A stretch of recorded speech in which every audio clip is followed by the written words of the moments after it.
बच्चों से निवेदन है कि वो यह वीडियो न देखें।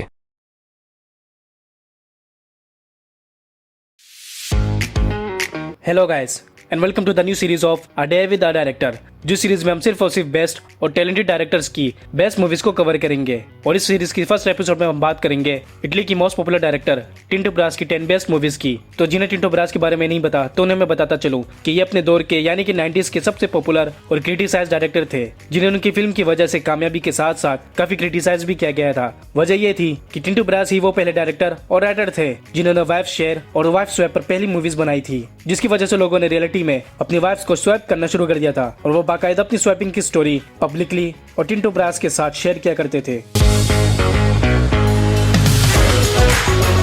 तो आप कह सकते हैं कि टिंटो ब्रास ही वो वाइट डायरेक्टर थे जिन्होंने वाइफ स्वैप की बुनियाद रखी थी और जिनकी मोस्ट पॉपुलर मूवीज और मेरी favourite wife swapping movies all ladies do it, the warrior और मोन अमोर है। तो इन्हें आप मेरे इन वीडियोस पर चेक कर लीजिएगा। मैंने इन सारी मूवीज को उनके IMDb रेटिंग के हिसाब से अरेंज किए। Then let's watch.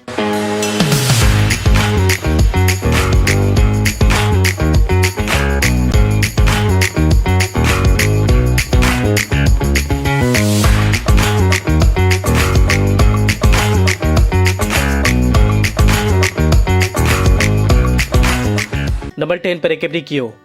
इसकी स्टोरी फॉलो करती है कपल जेनिफर और फ्रेड पे, जो अपने सन के साथ अपने होम टाउन लौटते हैं काफी सालों के बाद, जहाँ पर शादी से पहले वो आर्मी में हुआ करते थे और एक वॉर के दौरान मिले थे और जिसके बाद उन दोनों ने शादी कर ली थी। मगर अब उन दोनों का रिलेशनशिप बिगड़ते जा रहा होता है और वो एक दूसरे से दूर जाते रह रहे होते हैं, जिसके लिए वो दोनों स्पेस लेने का डिसीजन ले लेते हैं, जिसके लिए फ्रेड काम के सिलसिले में दूसरी सिटी चला जाता है और जेनिफर घर संभालने लग जाती है। मगर मूवी का बनता बात है जब जेनिफर को उसके एक्स बॉयफ्रेंड का एक लेटर मिलता है, जिसे पढ़ने के बाद उसके साथ बिताए हुए हर पल उसे याद आना शुरू हो जाते हैं।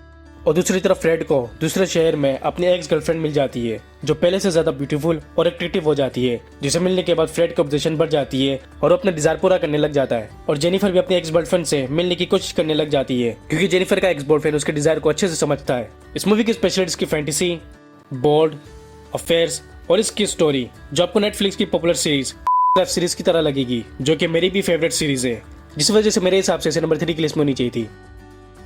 इस मूवी में वाइफ शेयर सीन भी है। ये मूवी रिलीज हुई थी 1987 में और 4.7 IMDb रेटिंग के साथ इटालियन लैंग्वेज में अवेलेबल है। नंबर 9 पर है मिरिंडा।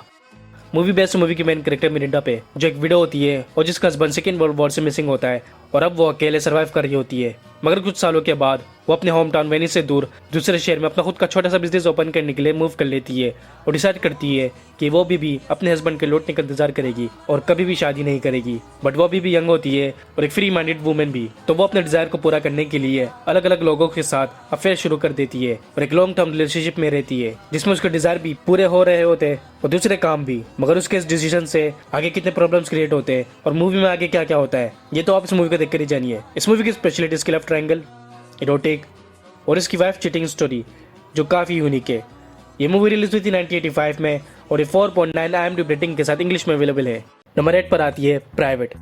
ये एक वाइफ स्वैप और एक वाइफ शेयर मूवी है जिसमें आपको एपिसोड वाइज स्टोरी देखने को मिलेगी।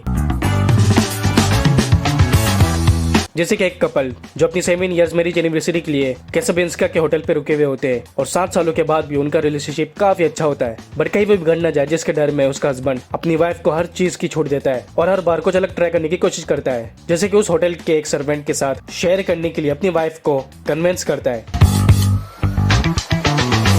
एक और कपल की स्टोरी ब्रूनो और उसकी वाइफ एरिका, जिसमें एरिका एक ऑफिस वर्कर होती है और ब्रूनो अपनी वाइफ के बॉस की बीवी का टेनिस कोच, जो अपनी वाइफ की बॉस की बीवी के ऑब्जेक्शन बढ़ाने की कोशिश कर रहा होता है ताकि उसके डिजायर पूरा करने के बहाने वो अपनी वाइफ को प्रमोशन दिला सके।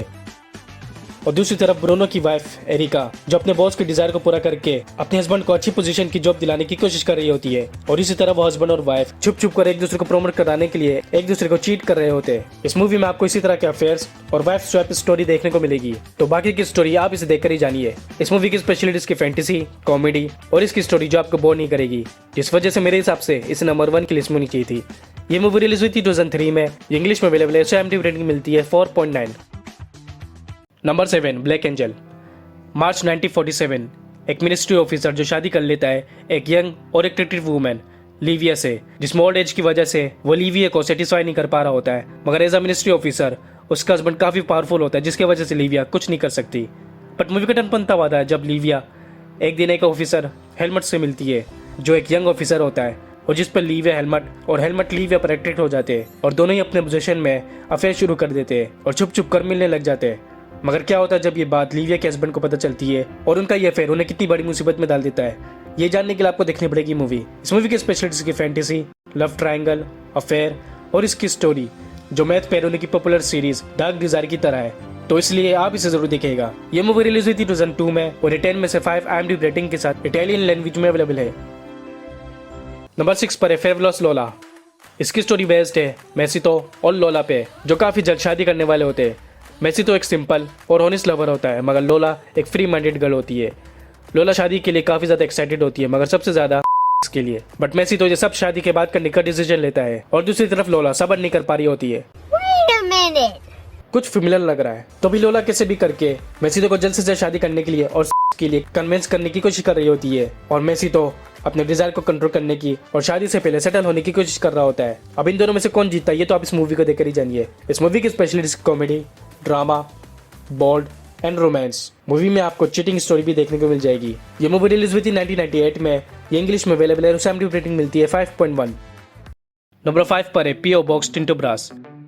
तो आपको याद ही होगा कि वीडियो के इंट्रो में मैंने मेंशन किया था कि टिंटो ब्रास ही वो पहले इंसान थे जिन्होंने वाइफ स्वैप की बुनियाद रखी थी, जिसे इंस्पायर होकर इटली में वाइफ स्वैप होना शुरू हो गया था और लोग बाकायदा अपनी स्वैपिंग और शेयरिंग की स्टोरी शेयर करने लग गए थे। ये मूवी आपको उन्हीं स्टोरी की कहानी बताएगी जहाँ पर इटली की हाउस वाइफ टिंटो ब्रास को उनकी फैंटेसीज की और wife swapping and wife sharing experience share किया करती थी कि पहले उनके हस्बैंड के साथ उनके रिलेशनशिप कैसे थे, मगर स्वैपिंग के बाद उनके रिलेशनशिप पर कितना और कैसे इफेक्ट पड़ा, जिन्हें वो फोटोज और वीडियोस के जरिए टिंटो ब्रास को पोस्ट किया करते थे। इस मूवी में आपको स्क्रीन प्ले करने वाले एक्टर्स मिलेंगे, बट इसकी स्टोरी रियल होगी। तो अगर आपको real wife swap and wife sharing को एक्सपीरियंस करनी है तो ये मूवी आपके लिए बेस्ट है। ये मूवी रिलीज हुई थी 1995 में।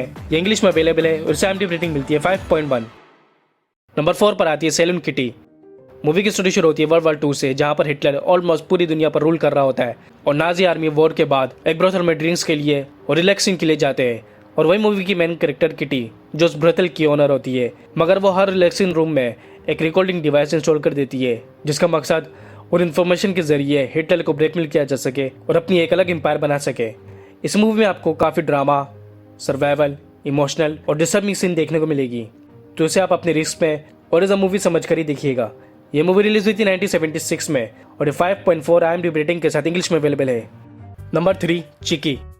इस मूवी की स्टोरी शुरू होती है कार्ला से, जो लंदन मूव कर लेती है और एक अपार्टमेंट ढूंढ रही होती है ताकि कार्ला और उसका बॉयफ्रेंड मैथ्यू एक साथ रह सके। और काफी कोशिशों के बाद उसे एक अपार्टमेंट मिल जाता है जिसकी रियल एस्टेट एजेंट एक लेस्बियन होती है और पहली नजर में उस एजेंट को कार्ला के साथ ऑब्सेशन हो जाती है। वो उसे एक अच्छा अपार्टमेंट काफी सस्ते प्राइस में दे देती है जिसमें कार्ला का ही फायदा हो जाता है। मगर मूवी का टर्न बनता हुआ जब कार्ला के बॉयफ्रेंड मैथ्यू को कार्ला की कुछ फोटोज मिलती है, कार्ला की ही फोटोज मगर उसके एक्स बॉयफ्रेंड के साथ, जिसकी वजह से उन दोनों के बीच कॉन्फ्लिक्ट हो जाता है और मैथ्यू अपसेट हो जाता है। और दूसरी तरफ कार्ला काफी परेशान, जिसे ठीक करने के लिए वो एजेंट कार्ला के साथ टाइम स्पेंड करने लग जाती है और फिर एक पार्टी में वो दोनों काफी करीब आ जाते हैं और फिर यूं ही उन दोनों का एक अनफेथफुल रिलेशनशिप शुरू हो जाता है। मगर फिर क्या होता है जब कार्ला का बॉयफ्रेंड ये बात डिस्कवर करता है और उसके बाद क्या डिसीजन लेता है ये आप इस मूवी को देखकर ही जानिएगा। इस मूवी की स्पेशलिटीज की फैंटेसी, रोमांस, बोल्ड और इसके गर्लफ्रेंड शेयर स्टोरी। ये मूवी रिलीज हुई थी 2000 में और 5.4 IMDb रेटिंग के साथ इटालियन लैंग्वेज में अवेलेबल है। नंबर 2 पर है द की।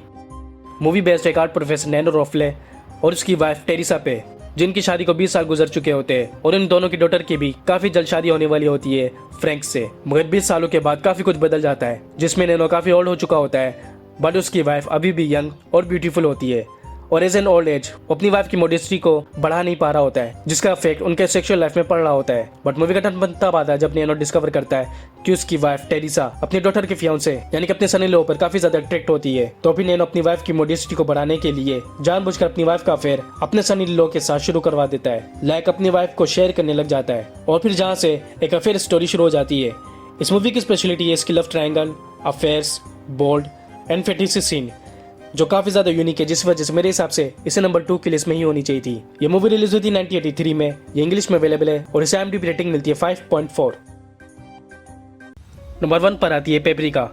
मूवी में हमें एक यंग गर्ल की स्टोरी दिखाई गई है जो एक न्यू टाउन में मूव कर लेती है and as a call girl एक ब्रोथल में काम करना शुरू कर देती है ताकि वो अपने फियांसे के बिजनेस में सपोर्ट कर सके। और वहां जाकर उसका नाम पड़ जाता है पेपरिका और फिर पेपरिका वहां पर रहकर काम सीखने और क्लैंस बनाने लग जाती है और फिर काफी जल्द वो एक फेमस कॉल गर्ल बन जाती है। मगर इन सब के बारे में पेपरिका की फियांसे को नहीं पता होती, बट सच कभी ना कभी बाहर आ ही जाता है। मगर कैसे उसके फियांसे को ये बात पता चलती है और आगे वो क्या डिसीजन लेता है, ये आप इस मूवी को देखकर ही जानिए। इस मूवी की स्पेशलिटी है इसकी कॉमेडी, ड्रामा, रोमांस और इसकी इरोटिक सीन जो काफी फैंटेसी है। ये मूवी रिलीज हुई थी 1991 में और ये 5.1 IMDb रेटिंग के साथ इटालियन लैंग्वेज में अवेलेबल है। तो गाइस, ये थी the Italian director Tinto Brass की 10 बेस्ट मूवीज। मैंने अपना टेलीग्राम का लिंक पे नीचे डिस्क्रिप्शन में दिया हुआ है, जहाँ आप सारी मूवीज को इजीली देख सकते हो और डाउनलोड भी कर सकते हो। तो जाकर सारी मूवीज देखिए और अपना फेवरेट मूवी कमेंट सेक्शन में जरूर बताइए और ये भी बताइए कि आपके हिसाब से कौन सी मूवीज को नंबर 1, नंबर 2 या नंबर 3 पर होनी चाहिए थी। अगर आपको अपने दूसरे फेवरेट डायरेक्टर की 10 बेस्ट मूवीज पर एक अलग वीडियो देखनी है तो मुझे कमेंट सेक्शन में जरूर बताइएगा, मैं इस पर एक अलग सी वीडियो जरूर बनाऊंगा। अगर आपको अपने फेवरेट एक्टर्स की बेस्ट मूवीज देखनी है तो फिर हमारी popular series your most favourite 7 best movies को चेक कर लीजिएगा। और अगर आपको एक्शन, कॉमेडी और बॉलीवुड मूवीज की कॉम्बिनेशन मूवीज देखनी है तो फिर हमारी last video 10 best of Hollywood action comedy movies की लिस्ट आपके लिए बेस्ट है। अब मिलते हैं नेक्स्ट वीडियो में, तब तक के लिए टेक केयर।